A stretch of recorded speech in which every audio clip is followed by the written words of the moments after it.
Praise the lord. 33వ కీర్తన 4వ వచనం. యెహోవా వాక్యము యథార్థమైనది, ఆయన చేయనదంతయు నమ్మకమైనది. దేవుని వాక్యము అబద్ధము కాదు. అబద్ధమాడుటకు ఆయన నరుడు కాదనే వాక్యం మనకు తెలుసు. ఆయన వాక్యం అంతా కూడా యథార్థమైనదే, ఎందుకంటే ఆయన యథార్థవంతుడు కాబట్టి. ఆయన చేయనిదంతయు కూడా నమ్మకమైనది, నమ్మదగినది.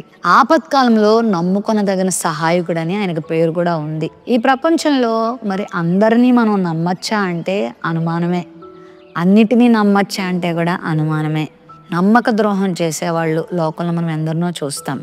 కానీ నీవు కలిగి ఉన్న దేవుడు, నేను కలిగి ఉన్న దేవుడు, మనం వింటున్నా, మనం చదువుతున్నా, మనము పాటిస్తున్నా, అనుసరిస్తున్న దేవుని వాక్యం మాత్రం నమ్మదగినది, యథార్థమైనది, సత్యమైనది. ఆయన చేయనిదంతే నమ్మదగినదే. నువ్వు ఆయన నమ్మచ్చు. నీ జీవితంలో ఎవరైనా నమ్మి మోసపోయావా? ఒకవేళ నీ జీవితంలో ఇంకెవరిని నమ్మకూడదు అని నీకు అనిపిస్తుందా? చాలా మోసపోయినటువంటి పరిస్థితుల్లో, నష్టపోయిన పరిస్థితుల్లో నువ్వు ఉన్నావా? అయితే దేవుని నమ్ముకో, ఆయన వాక్యమును నమ్ముకో. ఆయన వాక్యం యథార్థమైనది.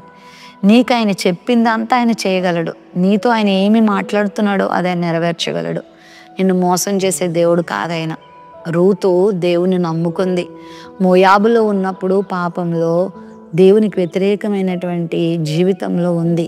కానీ ఎప్పుడైతే యెహోవా దేవుని తెలుసుకుందో ఆయన నమ్ముకుంది. వాళ్ళ అత్తగారైన నయోమితో అంది, నీ దేవుడే నా దేవుడు, నీవు ఎక్కడుంటే నేను అక్కడ ఉంటాను, నీ జనమే నా జనం అంటూ దేవుణ్ణి తన జీవితంలో ఆహ్వానించుకుంది, స్వీకరించుకుంది, నమ్ముకుంది. మరొక మోయాబు సంతతికి చెందినటువంటి రూతును దేవుడు ఎంతగా హెచ్చించాడంటే బోయేజుకు భారీగా చేశాడు, ఇహలోకంలో భాగ్యవంతురాలుగా చేశాడు.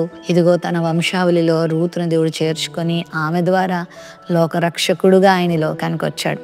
ఎంతగా ఆమెను హెచ్చించాడో చూసారా? నువ్వు ఆయన నమ్ముకుంటే నిన్ను ఆయన విడిచిపెట్టడు, నీ సంతానాన్ని విడిచిపెట్టడు. ఆయన మీద దృష్టి పెట్టుకో. ఆయన చెప్పిన దాని మీద అనుమానించొద్దు. ఆయన మాటల్ని సంకోచించొద్దు, సందేహపడద్దు, సందేహించొద్దని వాక్యంలో ఉంది. కాబట్టి నువ్వు దేనికి అనుమానపడద్దు. దేవుని వాక్యాన్ని హృదయమారా నమ్ముకో, విశ్వసించు.